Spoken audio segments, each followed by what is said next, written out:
Hi, everybody. It's Matt from Discover College Soccer. I hope you're enjoying the podcast, whether that's on YouTube or your favorite podcast platform. Don't forget to hit the subscribe button. I also wanted to let you know about the Discover College Soccer Study Table. This is our brand new online portal that is complete with a 14-part online course giving you all of the ins and outs of the college soccer recruiting process. There's also a wealth of resources such as checklists, templates. There's the spreadsheets that have every soccer program in the country, along with their coaches, their contact information, their social media information, some basic stats about the school, and more. Plus, there's an online community where you can ask your questions, share your wins, your losses, any questions that you may have around the college soccer recruiting process. It's all there at the Discover College Soccer study table that you can find at discovercollegesoccer.com/study table, and hopefully we will see you there. Hi, everybody. Welcome to Discover College Soccer. Today, I'm lucky enough to be joined by Coach Geordie Brown at Wooster in Ohio. Welcome, Coach. Thanks so much for having me, Matt. Thanks for being here. We were just chatting before. I grew up not too far from you guys, and it was good to see on your roster a girl from my hometown. And actually, I used to run the Arlington Soccer Association. You got a girl from Arlington, Virginia, on the roster.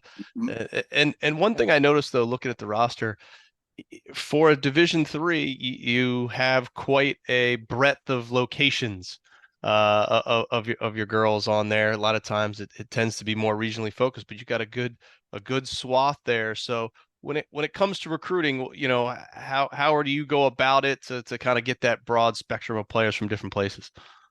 Well, I think it has to mirror our school, and with Worcester being a national liberal arts college, we're attracting students from all over the country and lots of countries around the world. They find Worcester, Ohio, for some reason, and has a very good reputation.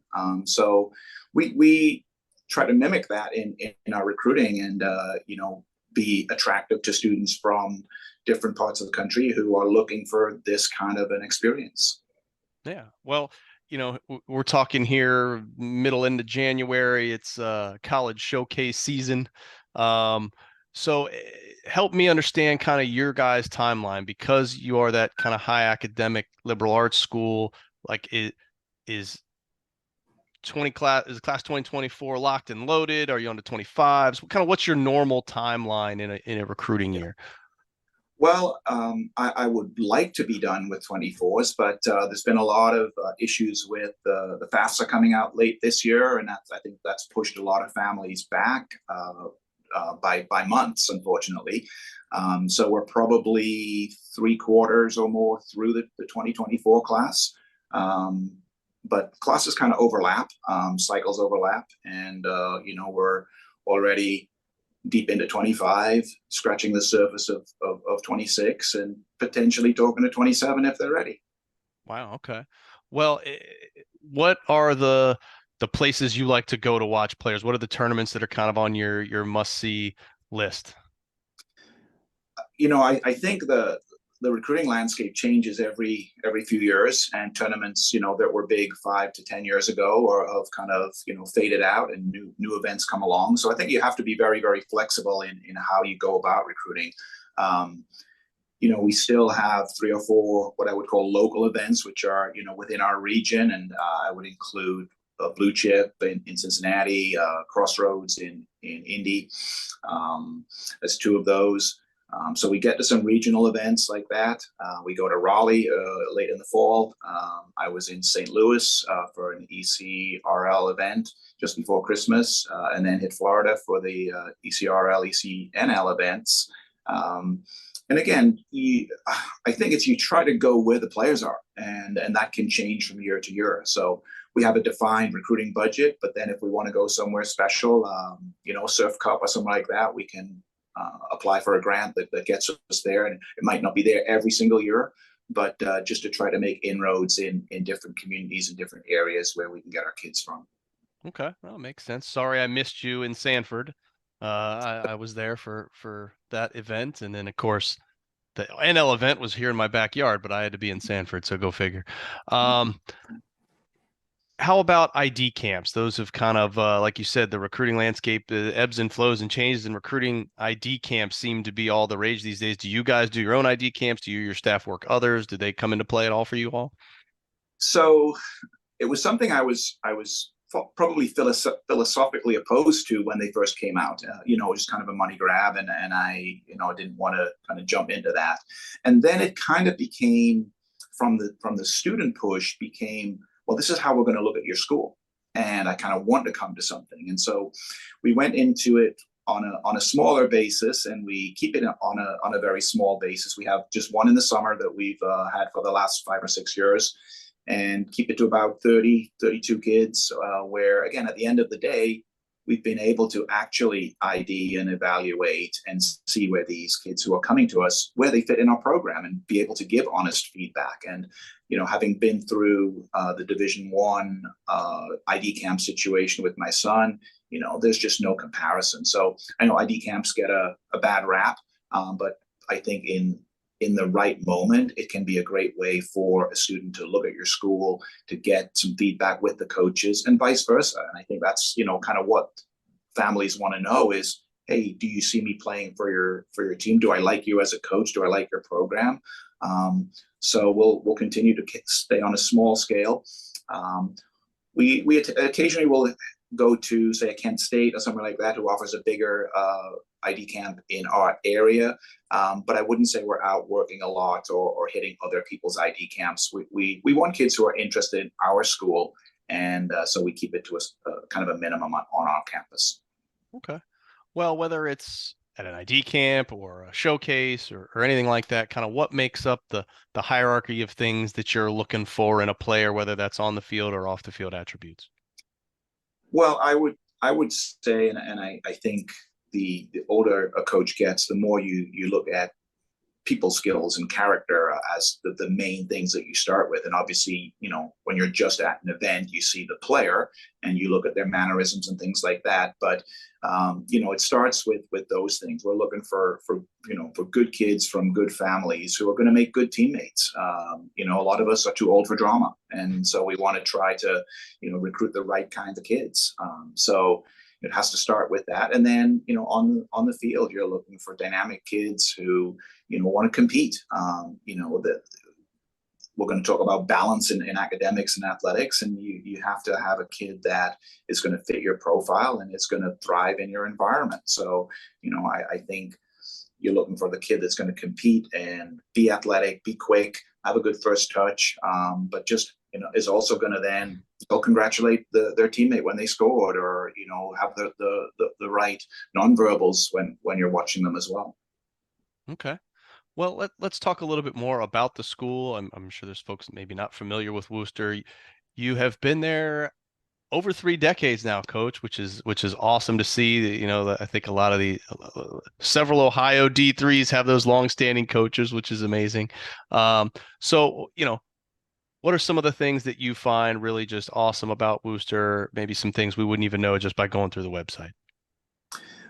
Well, it's one of those places that I think kind of grabs you when you get here, and it just kind of makes you feel good. It's a place where people, I don't know, I think they're enjoying their experience. It's a community friendly campus, and I think people enjoy being here. And I think that is something that when you're not happy, you start looking around, and I think we've been fortunate here to have a great situation, one that it was family driven as well. It was a place where I wanted to bring up my family, and I felt that this was a great community to do that.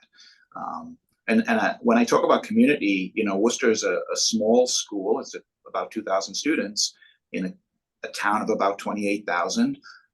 So we're not the only thing, but we are part of a community. And the vast majority of coaches and faculty members all live in the community. So it is a community in the true sense of things. It's not just, a standalone place where people drive into and drive out at the end of the day. So I think when we talk about community, we really feel those community bonds. We use those connections with our people in the community to help us with our students and to be able to place them in different situations. And we want them to be able to, value what we have here as a community. So I don't know, it's just a friendly place that keeps you around. And, I think if you're happy, you're gonna stick around and you're gonna work hard to try to do a good job. Okay, great. Well, you mentioned it before. The balance of academics and athletics can be tough, especially at a strong academic school. So specifically, how do your student athletes really manage the pull of all their demands, both as a soccer player and in the classroom? And what kind of support systems does the school offer to help?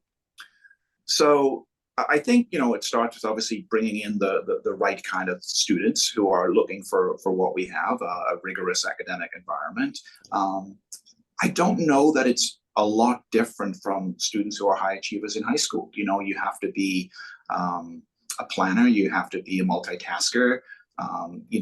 The students that are coming to us are used to being very active, and all we're doing is taking that and changing it into maybe a more intense class setting, different expectations on homework.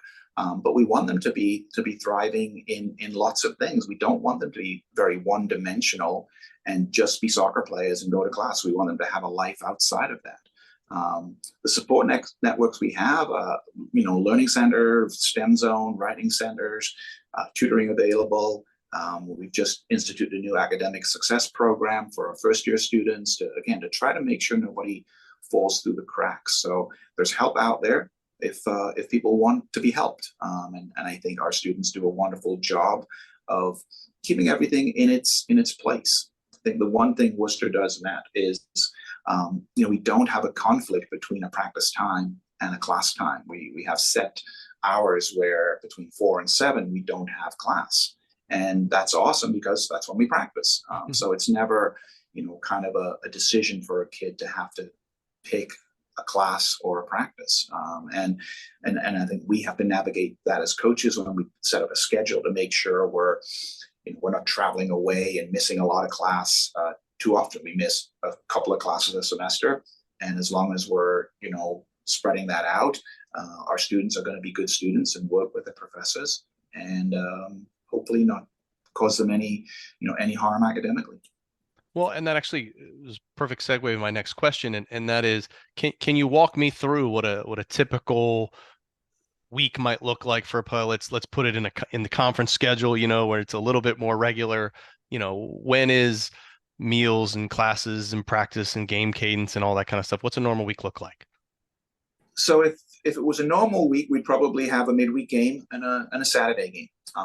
And our midweek games, are in the conference, are scheduled by our conference. So it's probably a Tuesday or a Wednesday, late afternoon or evening, depending on who we're playing, within an hour or two drive. So again, that will be dictating when we leave and what we do. But, we probably, if it was a Wednesday game, we practice Monday, light practice Tuesday, do some video, and then go off to our game Wednesday, recovery day Thursday, and again, prep again Friday. So you don't have a lot of, hard, intense practice times during conference season. It's also the second half of your season. So we're going to be in that 4 to 6 kind of time frame for practices, maybe even the game. The students would have a full load is 4 classes normally, some variance based on what subjects they're in, but they take those Monday, Wednesday, Friday, or Tuesday, Thursday, depending on when they're available and what a student wants to be studying and where they are in school. So you could have 3 classes Monday, Wednesday, Friday. You can spread them out, one late morning, a couple early afternoon. You can stay out of the afternoon if you want to make sure that you're ready for practice and you're not going to miss anything, or you can have them all afternoon and sleep a little bit later. But you have to be productive within your day, and I think each person is going to figure out where are they productive, when are they productive, how are they getting through their classes, and I think those are important things. So a typical day would see them in class for 2 or 3 hours, getting some work done prior to practice, coming over the locker room about 3:30, getting ready, some of them stopping at the training room, getting prepped for practice, starting practice between 4 and 4:15 and going till about 5:45, almost 6 o'clock sometimes, depending on the day. Showering, eating in the dining hall, 7 o'clock, all right, time to get some stuff done or be involved in something else. So obviously away games will dictate, kind of some of that. But yeah, 4 practices, 2 games, and a day off. That's a typical week. Okay.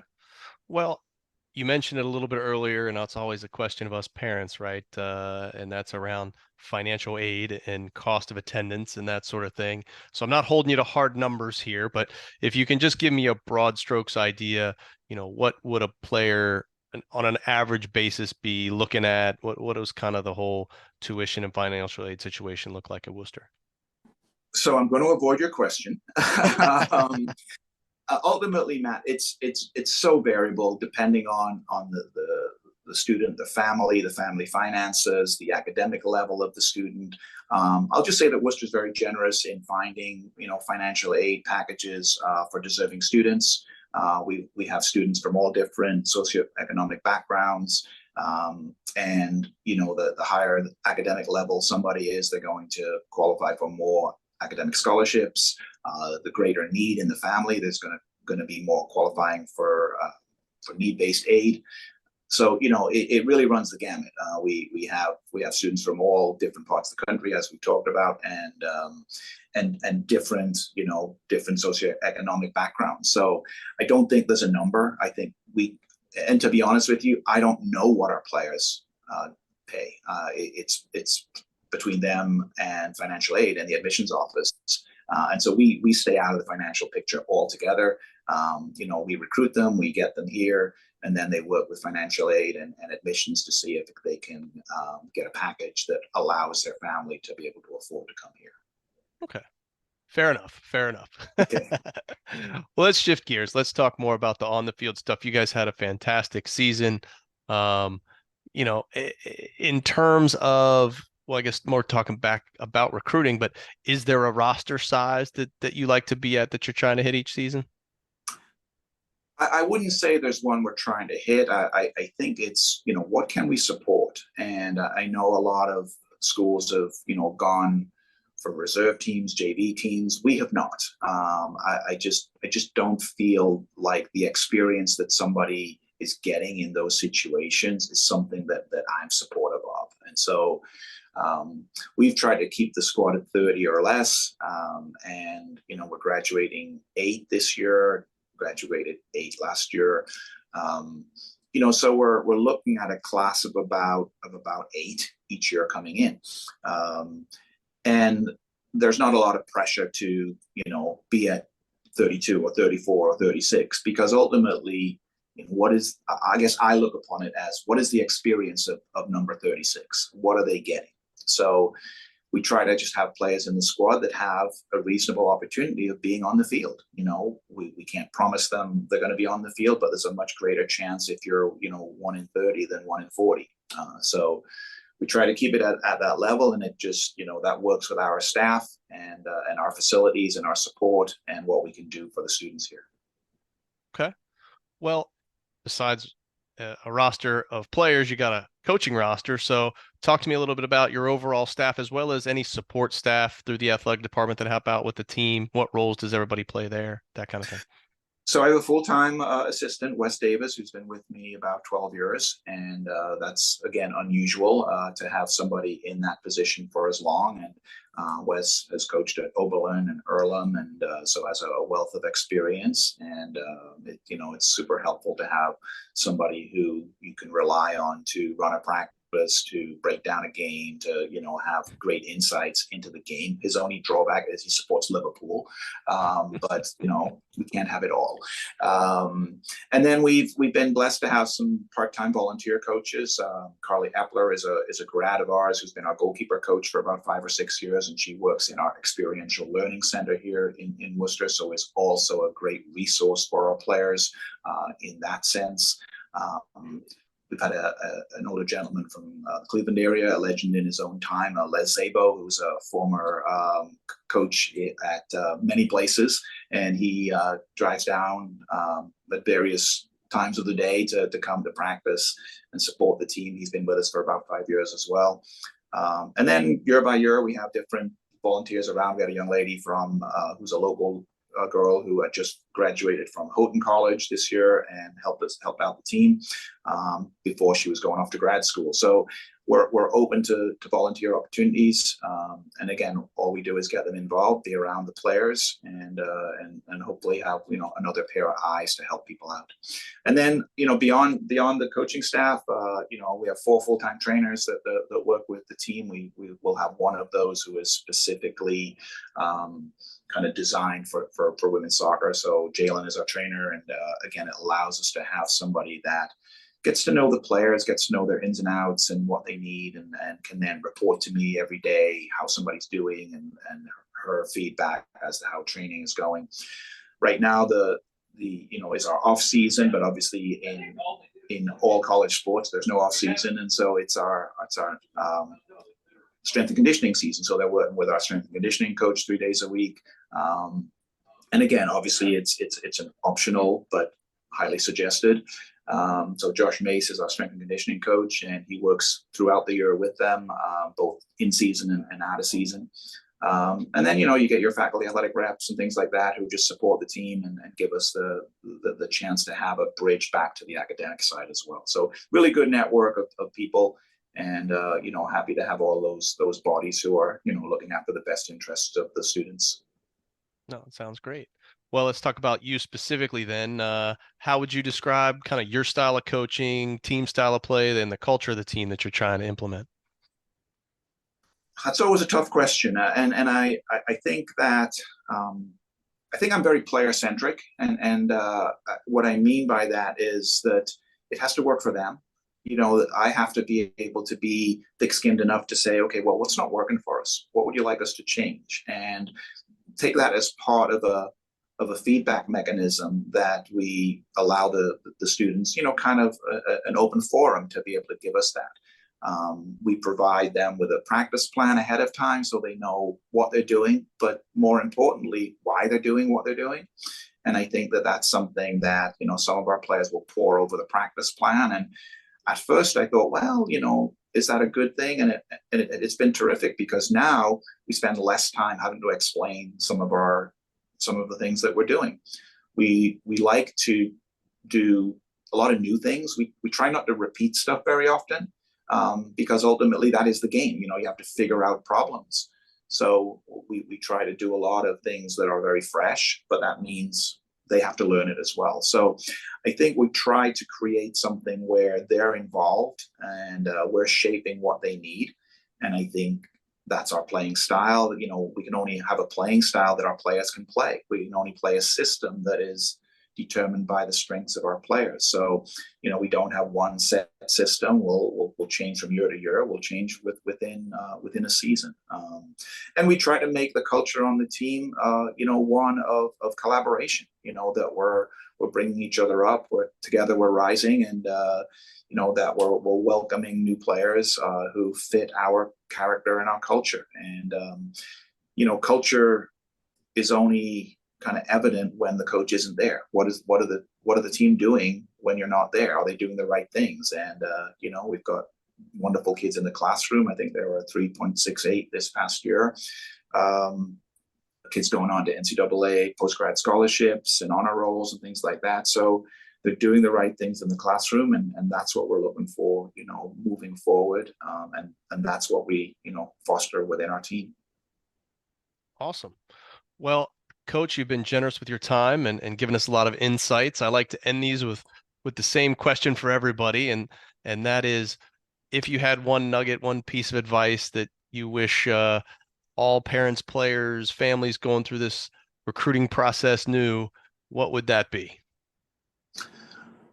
I would say that, the process changes as you go through it. And, we have families and students, pick a school based on a particular major or a particular part with it, and they block other things out. Just being very open to different opportunities and different things within the process, take on lots of different experiences. And again, decide, which things are the most important of your pillars that you cannot give on any of these pillars, because ultimately you have to find out as much as you can about a school and a program and even a coaching staff. I know that you shouldn't be picking a school based on a coach, but if you're a soccer player or any athlete, who you're going to be working with on a daily basis does make a difference. So I would say just being open to lots of different opportunities, different schools, different types of schools, different types of programs, and yeah, do your homework and then start to move forward in the process. Couldn't agree more. Well, Coach, really appreciate it. Wish you the best of luck in the fall and finishing up your recruiting class. And if you get down to the March ECNL event in Lakewood Ranch, give me a shout and we'll grab a cup of coffee or something. All right. All right. Thanks so much, Matt. Thank you, Coach. Take care. Okay. Bye now. The Discover College Soccer podcast is sponsored by VIO. VIO is the #1 AI camera solution helping players capture college recruitment videos. Check out their new starter and family options by clicking on the link in the description or visit Discover College Soccer to learn more.